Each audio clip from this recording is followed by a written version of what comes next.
नमस्कार, मुद्दा देख रहे हैं आप। मैं हूं आपके साथ वक्ता दुबे। यूक्रेन के राष्ट्रपति जेलेंस्की ने प्रधानमंत्री नरेंद्र मोदी को चिट्ठी लिखी है और उसमें उन्होंने भारत के साथ रिश्तों को मजबूत बनाने की इच्छा जताई। यूक्रेन की प्रथम उप विदेश मंत्री एमिन जापारोवा के हाथों ये चिट्ठी भिजवाई गई। जापारोवा की 3 दिवसीय यात्रा बुधवार को समाप्त हो गई और पिछले साल 24 फरवरी को यूक्रेन पर रूस ने आक्रमण किया था। उसके बाद यूक्रेन से किसी नेता की ये पहली भारत यात्रा थी। यूक्रेन की मंत्री ने दो टूक कहा कि विश्व गुरु के तौर पर भारत युद्ध में ज्यादा बड़ी भूमिका निभा सकता है। युद्ध को रुकवाने की दिशा में किसी भी तरह के प्रयास की यूक्रेन सराहना करेगा।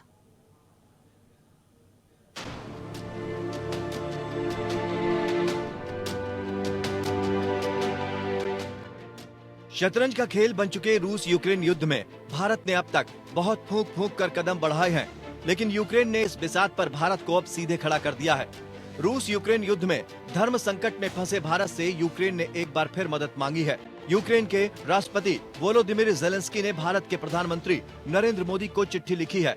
इसमें उन्होंने भारत के साथ रिश्तों को मजबूत बनाने की इच्छा जाहिर की है और युद्ध खत्म करने में भारत की मदद मांगी है। साथ ही यूक्रेन के राष्ट्रपति वोलोदिमीर जेलेंस्की ने रूस यूक्रेन युद्ध को लेकर पीएम मोदी से अतिरिक्त मानवीय सहायता भेजने का अनुरोध किया है। ये अनुरोध ऐसे समय में आया है जब यूक्रेन की उप विदेश मंत्री एमिन जापारोवा 4 दिन की भारत यात्रा पर आई हुई हैं। राष्ट्रपति जेलेंस्की का पीएम मोदी को संबोधित पत्र यूक्रेन की उप विदेश मंत्री एमिन जापारोवा ने विदेश राज्य मंत्री मीनाक्षी लेखी को सौंपा है। इस पत्र में यूक्रेन ने दवाओं और चिकित्सा उपकरणों सहित अतिरिक्त मानवीय आपूर्ति का अनुरोध किया है। इस पर लेखी ने ट्वीट कर यूक्रेन को मानवीय सहायता भेजने का आश्वासन दिया है। इससे पहले सोमवार को यूक्रेनी मंत्री ने कहा था कि कीव चाहता है कि भारत रूस के साथ चल रहे युद्ध को सुलझाने में मदद करे। उन्होंने कहा कि यूक्रेन का समर्थन करना ही सच्चे विश्व गुरु के लिए इकलौता सही विकल्प है। इस दौरान उन्होंने कहा कि यूक्रेन भारत के साथ करीबी और गहरे संबंध चाहता है। वहीं यूक्रेनी उप विदेश मंत्री जापारोवा ने पाकिस्तान के साथ यूक्रेन के संबंधों पर सफाई देते हुए कहा कि पाकिस्तान के साथ उनके देश के सैन्य संबंध करीब 3 दशक पहले शुरू हुए थे, लेकिन इसका अर्थ ये नहीं है कि उनका पाकिस्तान के साथ गठजोड़ भारत के खिलाफ है। इस दौरान भारत के खिलाफ चीन के आक्रामक व्यवहार पर एक सवाल का जवाब देते हुए जापारोवा ने कहा कि कोई भी आक्रामकता जो किसी भी देश की क्षेत्रीय अखंडता पर सवाल उठा सकती है, बहुत बड़ी चिंता का विषय है। वहीं यूक्रेन की विदेश मंत्री ने यूक्रेन में पढ़ रहे भारतीय मेडिकल छात्रों के लिए राहत की बात भी कही है। उन्होंने कहा है कि यूक्रेन युद्ध के समय उनके देश में पढ़ रहे भारत के मेडिकल छात्रों को राज्य में उनकी योग्यता के लिए परीक्षा देने की अनुमति देगा, जो कि भारत के हजारों छात्रों के लिए बड़ी राहत की बात होगी, जिनको युद्ध शुरू होने के बाद भारत आना पड़ा था। यूक्रेनी मंत्री ने यह भी प्रस्ताव दिया कि यूक्रेन ने बुनियादी ढांचे का पुनर्निर्माण भारतीय कंपनियों के लिए एक अवसर हो सकता है। दरअसल भारत यूक्रेन रूस युद्ध में दो राहें पर खड़ा है। एक तरफ भारत का सच्चा मित्र रूस है, तो दूसरी तरफ यूक्रेन, जो रूस के साम्राज्यवादी नीति का शिकार है। भारत की नैतिकता यूक्रेन के साथ, तो निष्ठा रूस के साथ। धर्म संकट में फंसे भारत ने अभी तक यूक्रेन पर रूसी आक्रमण की निंदा नहीं की है। युद्ध शुरू होने के बाद से प्रधानमंत्री मोदी ने रूसी राष्ट्रपति व्लादिमीर पुतिन के साथ साथ यूक्रेनी राष्ट्रपति जेलेंस्की से कई बार बात की है और भारत ने सार्वजनिक रूप से कहा है कि ये युग युद्ध का नहीं बल्कि शांति का युग है।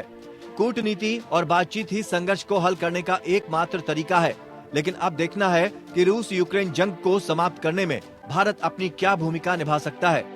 Bureau report, APN.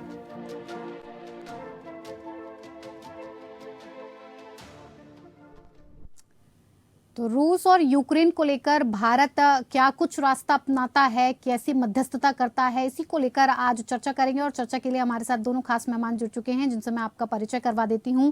प्रकाश शाह, पूर्व राजनयिक, हमारे साथ जुड़े हुए हैं। सर, आपका बहुत बहुत स्वागत है। जितेंद्र ओझा, जियोपॉलिटिकल स्ट्रैटेजिक एक्सपर्ट, भी हमारे साथ जुड़ चुके हैं। सर, आपका भी बहुत बहुत स्वागत है। शुरुआत प्रकाश जी आपके साथ करेंगे। यूक्रेन के राष्ट्रपति जेलेंस्की ने पीएम मोदी को चिट्ठी लिखी है और अपने मंत्री के द्वारा, जो वो भारत यात्रा पर आई हुई थी, उनके हाथों वो चिट्ठी भिजवाई। साथ ही साथ प्रधानमंत्री मोदी की तारीफ भी की है और उन्हें G20 में जेलेंस्की को बुलाने की भी बात कही है। ऐसे में जेलेंस्की की मंत्री की जो भारत यात्रा रही, भारत दौरा रहा, उसके क्या मायने निकाले जाएं?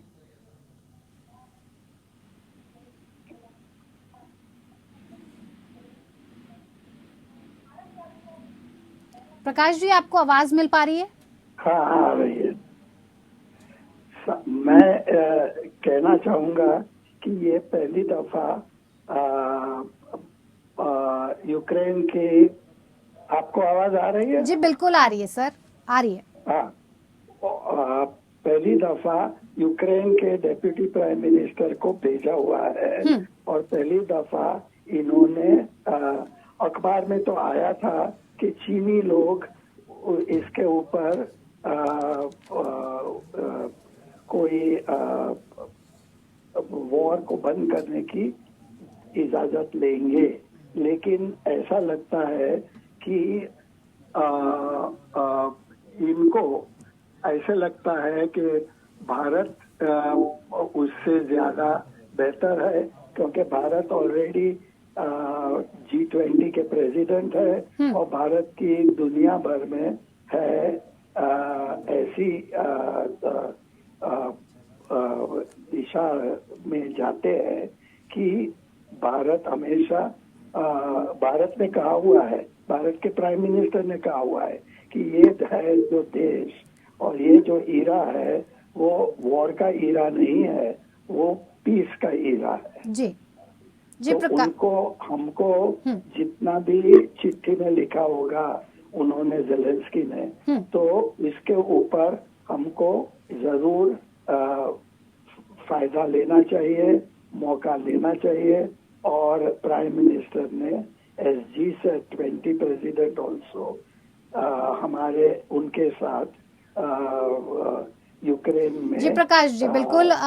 जितेंद्र ओझा जी, आपसे भी यही सबसे पहले सवाल इसी बात को लेकर उठ रहा है कि जिस चतुराई के साथ यूक्रेन ने अपने पत्तों को फेंका है, उसको देखते हुए सीधे तौर पर दिखाई दे रहा है कि उसने भारत को जियोपॉलिटिकल के खेल में उतरने पर मजबूर कर दिया है। अब ऐसे में भारत किस चतुराई के साथ ये पूरा खेल खेलेगा, ये भी जानने की जरूरत है, क्योंकि भारत के संबंध रूस के साथ भी काफी गहरे हैं और यूक्रेन को भी भारत काफी वक्त से, जब से युद्ध की प्रोसेस चल रही है तब से वो उसको मदद करता आ रहा है।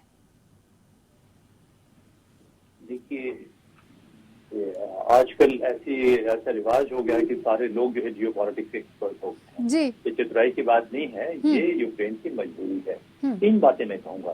पहली बात यह है कि भारत की एक बहुत बड़ी विश्वसनीयता है, ये एक क्रेडिबिलिटी है, जिसके रूस से भी अच्छे संबंध है, जिसके अमेरिका से भी अच्छे संबंध है, यूक्रेन में भी अच्छी गुड है। लेकिन इस वॉर के वही स्टेक होल्डर्स नहीं है। इस वॉर के स्टेक होल्डर्स अमेरिका के कॉर्पोरेट सेक्टर भी है, इसके स्टेक होल्डर चाइना भी है और पुतिन साहब की अपनी बहुत सारी इश्यूज है। हमारे पास क्रेडिबिलिटी है और हमारे इंटरेस्ट में है। अगर आप देखें कि लॉन्ग टर्म इंटरेस्ट में वॉर में पुतिन साहब जो कुछ भी क्यों ना हो अपने आप को डिप्लीट कर रहे हैं। अगर यूक्रेन तबाह हो रहा है तो रशिया की भी ताकत बहुत कमजोर हो रही है और ये स्थिति हमारे लिए ठीक नहीं है। एक कमजोर रशिया जो है चाइना की हेजेमनी को इस रीजन में बहुत बढ़ा देगा और चाइना चाह रहा है कि ये लड़ाई चलते रहे, दोनों डिप्लीट कर लें। डिप्लीट कर लेंगे तो होगा क्या, चाइना की पॉपुलेशन जो है अगर देखें और इकोनॉमी जो देखें कि वो रूस से 10 गुना अधिक है, लेकिन चाइना, रूस की टेरिटरी जो है चाइना से 2 गुना है और जो नेचुरल रिसोर्सेज चाइना में, रूस में है, वो सारी दुनिया उस पर हाथ लगाए हुए है। तो चाइना को लगता है कि अगर रूस डिप्लीट हो जाता है, बाहर से तो वो दोस्ती का मुलम्मा दिखा रहे हैं, अगर रूस डिप्लीट हो जाता है तो होगा क्या कि रूस के जो रिसोर्सेज है वो चाइना को बहुत कम दाम में मिलेंगे। साइबेरिया में देखिए कि साइबेरिया में स्थिति ऐसी हो गई है कि 90% चाइनीज पहुंच गए हैं। तो चाइना का मूल मकसद ये है कि रूस को अपना एक वेसल स्टेट बना ले और ये तमाम चीजें जो है सबसे अधिक किसी को इम्पैक्ट करती है रूस के बाद और यूक्रेन के बाद तो भारत को। लेकिन देखिए, ये जो आप मध्यस्थता की बात करते हैं ये बड़ी टेक्निकल बात होती है। प्रधानमंत्री के स्तर पे, हेड ऑफ द गवर्नमेंट के स्तर पे अगर कहीं ये बैकफायर किया तो बहुत बूमरैंग कर सकता है। क्यों? क्योंकि पुतिन साहब के अपने कंसिडरेशन है, वो अपनी डोमेस्टिक कॉन्स्टिट्यूएंसी को एड्रेस कर रहे हैं। चाइना सब कुछ होने के बावजूद नहीं चाहेगा ये लड़ाई जल्दी खत्म हो। यूएस में भी एक बहुत बड़ी लॉबी है जो नहीं चाहेगी कि लड़ाई खत्म हो। तो ये जो है मध्यस्थता करने के लिए बहुत ही स्पेशलाइज्ड स्किल की जरूरत होती है, जो एक कैपेसिटी की जरूरत होती है। शायद हमें उतना अनुभव नहीं है। तो ये मैं कहता हूं कि भारत को लेकिन इस मौके का ध्यान रखना चाहिए और तमाम चीजों को देख के बहुत ही संभल के जाने की जरूरत है, क्योंकि इस लड़ाई में जल्द से जल्द सीज फायर का होना हमारे लिए अच्छा है। आप देखिए कि ये सब नहीं भी हुआ था तो 4-5 वर्ष पहले मैं कहता था कि भारत के इंटरेस्ट में है कि किस तरीके से हम रूस और अमेरिका को देके थोड़ा सा साथ मिलाए, क्योंकि वो जरूरी रहेगा इस एरिया में एक चाइना को चेक करने के लिए। लेकिन ये अमेरिका की पता नहीं क्या ग्रैंड स्ट्रेटेजीज कर रहे हैं कि उन्होंने पूरा सब कुछ उलटफेर कर दिया है, और उनकी हरकतों की वजह से चाइना की हेजेमनी इस रीजन में बहुत जोरों से बढ़ने वाली है, जो हमारी राष्ट्रीय सुरक्षा के लिए बहुत बड़ा खतरा है। आई होप कि मैंने अपनी बात जो है अच्छे से समझा दी है आपको। जी बिल्कुल जितेंद्र जी, यूक्रेन युद्ध को लगभग 1 साल से ऊपर का वक्त बीत चुका है। ऐसे में अगर भारत की सामरिक स्थिति की बात की जाए तो कितनी बेहतर है और हम कहाँ स्टैंड करते हैं? क्योंकि लगातार अगर बात की जाए तो रूस के साथ हमारा जो व्यापार है वो भी काफी वक्त से चलता चला आ रहा है। कच्चे तेल का जो व्यापार है हम रूस के साथ कर रहे हैं। साथ ही साथ अगर मेडिकल के जो छात्रों की बात की जाए तो यूक्रेन में भी मेडिकल के भारतीय छात्र पढ़ रहे हैं और रूस में भी भारतीय छात्र पढ़ रहे हैं। ऐसे में भारत को किस हिसाब से इस पूरी सिचुएशन को हैंडल करना पड़ेगा? देखिए, ये जो आप बातें कह रहे हैं ये पेरिफेरी है। मैं तो ग्रैंड स्ट्रेटजी के हिसाब से सोचता हूँ हिंदुस्तान में शायद बहुत कम लोग इतना बड़ा एरिया कवर करते हैं। तो देखिए, ये जो चीजें हैं वो चलती है, वो हम उसका ऑल्टरनेटिव मिल जाएगा। एक ह्यूमैनिटेरियन एंगल है, हम डेमोक्रेसी है, तो छात्रों वाली बात होती है। देखिए, हमेशा जो है सिक्योरिटी और स्टेबिलिटी डिपेंड करती है स्ट्रेटेजिक बैलेंस के ऊपर, और इस स्ट्रेटेजिक बैलेंस में देखिए कि चीन जब मार्क्सिस्ट था और रूस भी मार्क्सिस्ट था, तब उनकी डेमेंस्की नाम की एक आइलैंड इससे उनके दोनों के बीच में मिलिट्री स्कर्मिशेस हो गई। उनके बीच में इतने डिफरेंसेस आए कि 1960 के दशक में 10,000 चाइनीज इंजीनियर जो है न्यूक्लियर पावर के, मेरे ख्याल से 1969 की बात है ये, कि वो काम कर रहे थे, तो उन्होंने विड्रॉ कर लिया, रशिया ने विड्रॉ कर लिया। तो दो बड़ी ताकतें एक दूसरे के साथ, उनमें कभी न कभी कॉन्फ्लिक्ट होना ही होना है, और रशिया और चाइना के बीच में बहुत सारे फॉल्ट लाइन्स है, जबकि हमारे और रशिया के बीच में फॉल्ट लाइन्स नहीं है। दिक्कत ये हो रही है, अगर आप मुझसे पूछे और ग्रैंड स्ट्रेटजी के लिहाज से अगर मैं कहूं कि एक रशिया को डेमोक्रेसी की तरफ धीरे धीरे पुश करना चाहिए था, और भारत को जो है सबसे बड़ा डेमोक्रेसी का मॉडल होना चाहिए था, क्योंकि ये जियो पॉलिटिक्स और नेशनल सिक्योरिटी जो है वो डोमेस्टिक और एक्सटर्नल दोनों के हितों को देख के आप कर रही हैं।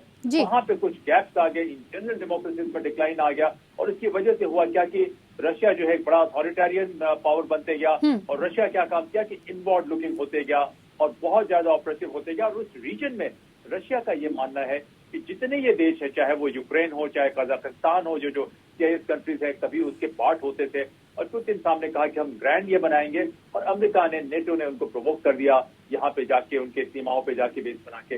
ये जो पूरी जियोपॉलिटिकल इक्वेशन जो इमर्ज कर रही है, पूरी इक्वेशन जो है न तो अमेरिका के लॉन्ग टर्म इंटरेस्ट के लिए ठीक है, हो सकता है वहां के भीतर के कॉर्पोरेट सेक्टर के लिए, मिलिट्री इंडस्ट्रियल कॉम्प्लेक्स के लिए बेहतर हो, और ये न भारत के लिए ठीक है। और रशिया जो है, जिसने असेस किया था कि बहुत जल्दी वो युद्ध जीत जाएगा, उसके असेसमेंट में हम लोगों को बड़ी ईमानदारी से कहना पड़ेगा कि वो असेसमेंट उनकी गलत है। कोई भी लड़ाई अगर बहुत ज्यादा प्रोलॉन्ग कर जाती है आज के समय में, तो उसमें गेन कम और लॉस ज्यादा होते हैं, क्योंकि वॉर का मतलब है कि ये शॉर्ट, स्विफ्ट और डिसाइसिव हो। तो ये डिसाइसिव नहीं रहा। एक ही चीज जो रशिया के फेवर में जाती है वो ये कि यूक्रेन जो है, ये लड़ाई वो दूसरे की धरती पर लड़ रहे हैं, लेकिन यूक्रेन भी रशियन सिविलाइजेशन का हिस्सा है, रशिया के ही टेरिटरी में आता है। वहाँ पे इस तरीके की तबाही अगर आती है तो रशिया और यूक्रेन के बीच में कभी भी जो है दरार कम नहीं होगी। और ये चीजें जो है अगर हम लोग बड़ी इम्पार्शियली होकर देखें, जिसका कोई इंटरेस्ट नहीं है, तो एक हिंदुस्तानी के नाते और एक वर्ल्ड पीस के नाते तो मेरे ख्याल से इस लड़ाई को हमें उस तरीके से देखना है। अगर रशिया मजबूत होता है तो निश्चित रूप से हमें भी उसके नेचुरल रिसोर्सेज का फायदा होगा, वहाँ की चीजें हम भी मैनेज कर पाएंगे। लेकिन जो लार्जर पिक्चर है, जो स्ट्रेटेजिक गेम आप कहते हैं, वो स्ट्रेटेजिक इक्वेशन इस तरीके से प्लेस है। इस स्ट्रेटेजिक इक्वेशन में पुतिन साहब भी आज की तारीख में लाचार है, उनके पास कोई ऑप्शन नहीं है एक्सेप्ट कि वो चाइना की तरफ झुके। यूक्रेन और रशिया के बीच युद्ध को समाप्त करने के लिए यूक्रेन ने पहल की है कि भारत इसकी मध्यस्थता करे। साथ ही साथ उसने एक मदद की गुहार है जो वो लगाई है, और इसी पर हम बातचीत कर रहे हैं। लगातार चर्चा के लिए हमारे साथ दो खास मेहमान लगातार जुड़े हुए हैं। प्रकाश जी, अमेरिका की बात की जाए तो अमेरिका, ब्रिटेन, फ्रांस, ये सब यूक्रेन के साथ हैं, लेकिन चाइना के अमेरिका के साथ रिश्ते अच्छे नहीं हैं, इसीलिए खराब होने की वजह से वो रशिया के साथ है। अब ऐसे में अगर भारत की बात की जाए तो भारत ने अभी अपने पूरे पत्ते नहीं खोले हैं, ये नहीं बताया है कि उसके आगे की रणनीति क्या होगी। ऐसे में भारत की तरफ से क्या कदम उठाया जा सकता है? भारत किस तरफ अपना रुख कर सकता है? नहीं, देखिए, ये जो चिट्ठी भेजी हुई है मिस्टर जेलेंस्की ने, वो चिट्ठी प्राइम मिनिस्टर को क्यों भेज रही है? मैंने तो वैसे देखी नहीं है, लेकिन वो क्यों भेजी होगी कि प्राइम मिनिस्टर उसमें रोल ले और पीस दोनों के बीच में रखे। ये चीना को नहीं देना चाहते हैं क्योंकि उनकी दोस्ती फ्रांस, जर्मनी वगैरह के साथ, नेटो के साथ है, तो वो चीनियों को नहीं देना चाहते हैं और वो चाहते हैं कि G20 को दे और हम G20 के प्रेसिडेंट रहे। तो मेरे ख्याल से जितेंद्र ओझा जी का कहना उनकी बात से ठीक है, लेकिन उन्होंने हमारे प्राइम मिनिस्टर की जो दोस्ती है उनके साथ, रशिया के साथ, जिससे हमको और तेल मिलता है डिस्काउंट पे, जिससे हमको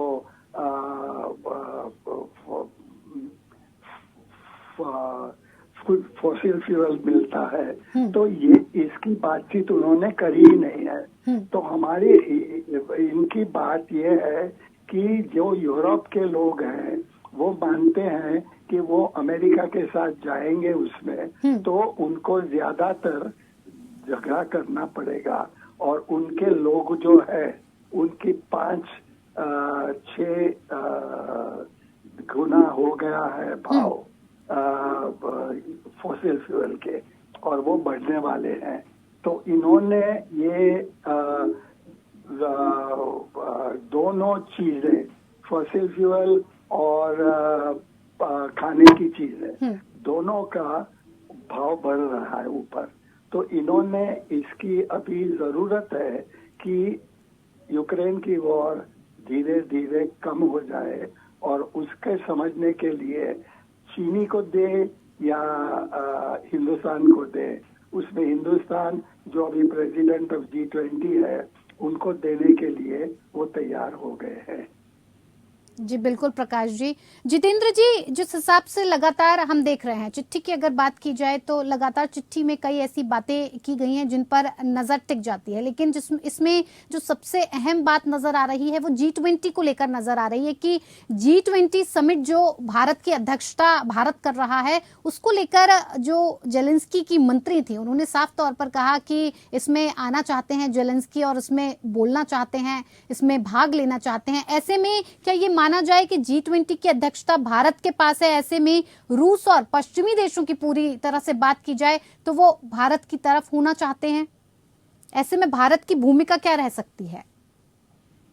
देखिए, भारत जो तटस्थता बनाए हुए है, जैसे हमने कहा कि रूस को आक्रमण करना, रूस के खिलाफ बयान देना हमारे लिए ठीक नहीं है। बहुत सारी वजह है और ये बहुत कॉम्प्लिकेटेड। देखिए, ये वॉर को हम भारत ने कभी अप्रूव नहीं किया। वॉर जो है अप्रूव नहीं किया जा सकता है। हालांकि अमेरिका की तरफ से बहुत जबरदस्त प्रोवोकेशन रहा इस वॉर को बनाने के लिए, और पता नहीं क्यों अमेरिका के नेटो की ब्यूरोक्रेसी के लोग या उनके फॉरेन पॉलिसी एस्टेब्लिशमेंट के लोग क्यों वो सेलिब्रेशन पे वो पुश करते रहे, जबकि अगर वाकई अच्छी स्ट्रैटेजी उनको देखनी चाहिए थी तो उनको किसी न किसी तरीके से चाइना में अपना इन्वेस्टमेंट कम करना चाहिए था। रशिया काफी कमजोर हो चुका था, डिप्लीट हो चुका था, उसको करना चाहिए था। लेकिन कभी कभी पुरानी हैबिट्स होती हैं, बहुत सारे कंसिडरेशन होते हैं कि वो उसकी बजाय जो है रशिया पे ही अपना आक्रामक ये रुख बनाए हुए थे। तो जो आप भारत की G20 की बात करें, देखिए G20 की प्रेसिडेंसी निश्चित रूप से एक बहुत बड़ा मौका है। दुनिया के सबसे मजबूत देश जो है उस पे है और भारत के पास उसकी प्रेसिडेंसी है, तो ये बड़ा प्लेटफॉर्म होगा, जेलेंस्की को दिया जाता है। जेलेंस्की आके कहते हैं, और देखिए मेरा मानना है कि सारे ऑप्शन तो ओपन रखना चाहिए कि अगर रशिया के ये भी आते हैं तो वो भी आए, ये भी कहें, कहने में कोई दिक्कत नहीं है। और भारत जो है बैक चैनल से कैसे दोनों लोगों से बातचीत करता है, बातचीत करके किस तरीके से ये एक थोड़ा सा पुश कर सकता है। कि कई दफे होता क्या है कि अगर जेलेंस्की आते हैं तो उन्होंने कई कंडीशन रखे हैं कि रशिया जो पूरी तरीके से विड्रॉ कर जाए, तो वो संभव होने वाला नहीं है। लग नहीं रहा कि रशिया विड्रॉ कर जाएगा, और अमेरिका के भी कुछ लोगों के बहुत सारे अनरियलिस्टिक एक्सपेक्टेशन है। तो ये जो है सिर्फ इस तरीके के सिचुएशन में जो मध्यस्थता है वो इतनी आसान नहीं होती, क्योंकि सबके अपने डोमेस्टिक कॉन्स्टिट्यूएंसी होते हैं, और कई दफे होता है कि इस मध्यस्थता को ठीक से नहीं ले जाया जाए तो काम जो है जो मध्यस्थता कर रहा है उसकी किरकिरी हो सकती है। तो इस चीज से बहुत ही संभल के रहने की जरूरत है। और इस मध्यस्थता के बारे में हमेशा से, मैं तो किसिंजर साहब का भी बड़ा फैन रहा हूँ, हालांकि उनके विचारों से मैं सहमत नहीं हूँ, लेकिन जिस तरीके से उन्होंने पोस्ट टाइम नेगोशिएट किया था, मैं जब डिप्लोमेसी में एमफिल कर रहा था तो मैंने पेपर रखा था कि किस तरीके से उन्होंने इजराइल और इजिप्ट के बीच में किया था। और उन्होंने कहा कि बहुत सारे सीक्रेट कॉन्फ्रेंस थे जो सीक्रेटली अराइव किए गए। तो हर मध्यस्थता में, हर सिचुएशन में बहुत सीक्रेसी और कॉन्फिडेंशियलिटी की जरूरत होती है कि बाहर से प्रेशर नहीं आए। तो जैसे मैंने कहा कि ये बड़ा एक टेक्निकल स्किल होगा, लेकिन हमारी क्रेडिबिलिटी है और चाइना के मुकाबले वेस्ट में हमारी एक्सेप्टेबिलिटी है। वेस्ट के लोग कुछ भी कहें, एक तबका वेस्ट के जो थिंक टैंक का या जो स्ट्रेटेजिक कम्युनिटी के लोग हैं, उनसे मुझे कभी कभी बात करने का मौका मिलता है। वो हमेशा से कहते रहे हैं कि अमेरिका को स्पेस देना चाहिए भारत को, कि भारत के रूस के साथ बहुत अच्छे संबंध है और भारत जितना रूस को परसुएट कर सकता है, दुनिया में कोई देश नहीं परसुएट कर सकता है। तो ये तो देखिए, जो देखने वाले, समझने वाले लोग हैं, उनको पता है कि फिलहाल रूस की मजबूरी है। अगर भारत की भी अर्थव्यवस्था $20 ट्रिलियन होती तो कभी भी रूस जो है चीन के पास जाता ही नहीं, हमेशा रूस भारत के पास आता है। तो इसीलिए मैं ग्रैंड स्ट्रेटजी की बात करता हूं कि देखिए, अगर होता तो दूसरी बात होती। आज की तारीख में सारी इक्विलिब्रियम ऐसे बनी हुई है, इक्वेशन ऐसे बने हुए हैं, तो भारत को संभाल के चलने की जरूरत है। और इसमें देखिए सारे ऑप्शन रखने की जरूरत है। हम लोगों के पास पूरी सूचनाएं नहीं है, हम जो भी असेसमेंट देंगे, हम तो मीडिया के रिपोर्ट्स पे और आप जैसे लोगों के जर्नलिस्ट से सुनने के बाद असेसमेंट देंगे। मुझे पक्का विश्वास है कि गवर्नमेंट के पास पूरी सूचनाएं हैं और जो भी करेंगे वो सोच समझ के वो करेंगे। हमारे जैसे लोग जो पब्लिक प्लेटफॉर्म पे बोलते हैं अपने अनुभव से, शायद हम उनको थोड़ा सा एक आध डिग्री उनको और थोड़ा रोशनी दिखा सके, तो हमारा रोल यही होगा। लेकिन उनके पास बहुत सूचनाएं हैं और वो उसको संभाल के लेके चले। जितेंद्र जी, एक सवाल और आपसे पूछना चाहूंगी कि भारत को यूक्रेन उस होप के साथ देख रहा है कि अगर इस युद्ध को कहीं ना कहीं रोका जा सकता है तो उसमें भारत की भूमिका सबसे बड़ी हो सकती है, और बार बार इसी के चलते शायद इस युद्ध के बाद पहली बार यूक्रेन से कोई मंत्री भारत पहुंचा है। ऐसे में लेकिन भारत का जो रुख है, हमने कई बार देखा है, अंतर्राष्ट्रीय मंच की अगर बात करें तो इस युद्ध पर खुलकर कभी भी रूस के लिए भारत ने कोई शब्द नहीं कहा और कभी रूस को अकेला नहीं छोड़ा है। ऐसे में भारत के लिए ये डिसाइड करना बहुत मुश्किल हो जाता है कि अगर जाएं तो किस तरफ जाएं। इस दुविधा को कैसे भारत खत्म करेगा? नहीं, हम लोगों को पता नहीं होगा। मेरा पूरी असेसमेंट है, आकलन है मेरा कि बैक चैनल में भारत की बातचीत हो रही होगी मीडिया के, कि हमारे विदेश मंत्री की या फॉरेन सेक्रेटरी लेवल पे या कोई ऐसे लोग होंगे जिनकी दोनों तरफ बातचीत जरूर चल रही होगी। और ऐसा बात नहीं कि दुविधा में है। जैसे मैंने कहा कि देखिए, जब आप मीडिएट करने जाते हैं तो आपकी जो क्रेडिबिलिटी है वो एक फैक्टर होता है। दूसरा है कि आपकी इस एरिया में कितनी एक्सपर्टीज है। तीसरा, आप असेस करते हैं कि जो दोनों मीडिएट करने वाले हैं उनकी एक्सपेक्टेशन क्या है जी। क्या आप उनकी एक्सपेक्टेशन को मैनेज कर पाएंगे, उनके ऊपर प्रेशर कहाँ कहाँ से आ सकता है। तीसरे, स्पॉइलर कौन कौन से हैं, कि कौन से ऐसे लोग हैं और उनका कितना क्लाउड है। तो ये जो है एक बड़ा डेलिकेट इक्विलिब्रियम होता है। तो आप इसमें जंप करके नहीं जा सकते हैं, चलिए हमारी अच्छी बात हुई, हम चले गए। क्यों? क्योंकि अगर ये बूमरैंग करता है, बैकफायर करता है, तो आपको फायदे की बजाय नुकसान कई गुना अधिक होगा। तो इसीलिए जैसे मैंने कहा कि हमारे पास पूरा पिक्चर नहीं है कि स्पॉइलर, जैसे मैं चाइना को, मैं तो स्पॉइलर मानता हूं कि चाइना अभी पुतिन साहब के साथ जरूर है, लेकिन चाइना हमेशा चाहेगा कि रशिया डिप्लीट हो जाए। आज देखिए कि चाइना की सेंट्रल एशिया में क्या पॉलिसी है। वो सेंट्रल एशिया में बहुत मजबूत फुटहोल्ड बना चुका है। सेंट्रल एशिया के लोग कहते हैं कि नहीं, अगर रशिया ही रहना ज्यादा अच्छा था। यहाँ तक कि उसने एक और पॉलिसी की है कि चाइना के लोग, मेल जो है, जाके सेंट्रल एशिया की महिलाओं के साथ शादी कर रहे हैं और सेंट्रल एशिया में बहुत रिसेंटमेंट है और सारे जो है वहाँ के भी रिसोर्सेज जो है बहुत ही कम दाम में, औने पौने दाम में चाइना ने कब्जा कर लिया है, मार्केट कब्जा कर लिया है। तो ये देखिए, पुतिन साहब की जो पॉलिटिकल सिस्टम भीतर है वो उसमें बहुत तरीके से फ्री इंडस्ट्री या एंटरप्राइज नहीं लेके आ पाए और वो जो ओलिगार्क्स वगैरह के सहारे चल रहे हैं, तो उस वजह से उनकी आर्थिक कई जगह फंसे हुए हैं। तो जैसे यही हम कह रहे हैं कि इसमें हमें देखना है कि टोटल इक्विलिब्रियम कहाँ से आती है, हमें कितनी कैपेसिटी है, तभी हम जाएंगे। और ये ऐसी दुविधा नहीं होती है, पता है, जैसे छोटे छोटे देश नॉर्वे है या स्कैंडिनेविया के देश वो कर सकते हैं। आप एक और बात मैं कहूंगा कि देखिए, बीच में मध्यस्थता करने की कोशिश इजराइल ने की थी और तुर्की ने की थी और उनके बारे में काफी चीजें जानकारी में आई। तो इजराइल ने क्या काम किया कि वहाँ उसको पता चला, ये लीक से पता चला, ये पेपर पेंटागन के हुए हैं कि वो जो है एजुटेशन करवा रहा था रूस के भीतर। तो जितेंद्र जी, वक्त की थोड़ी कमी है, इसीलिए हमें अपने कार्यक्रम को यहीं खत्म करना होगा। आप दोनों ही मेहमानों का बहुत बहुत शुक्रिया इस चर्चा में हमारे साथ शामिल होने के लिए। मुद्दा में मेरे साथ फिलहाल इतना ही। नमस्कार।